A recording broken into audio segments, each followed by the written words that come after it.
এক টুকরো জমি কিনুন আর চাষাবাদ করুন, ফার্মিং সেক্টরে ঢুকে।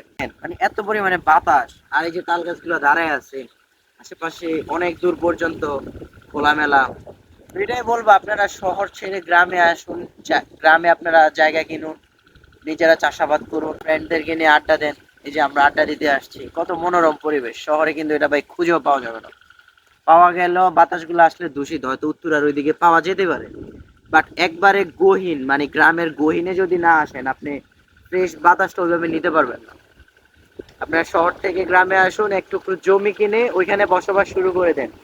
আর অবশ্যই কাঠ আর টিনের ঘর দিয়ে হচ্ছে বাড়ি বানাবেন, তাহলে প্রশান্তিটা আর একটু বেশি লাগবে। যে বাতাসটা, হাওয়া মনোরম, কোনো একবারে বালু নাই, এই বাতাসটাতে কোনো বালু নাই। একবারে নির্জন একটা রাস্তা, হয়তো একটু পর পর একটা মানুষ দুইটা মানুষ আসতেছে, এতটুকু। প্রশান্তির হাওয়া বয়ে যাচ্ছে, আমরা এটার ভিতরে আড্ডা দিতেছি। আল্লাহ হাফিজ।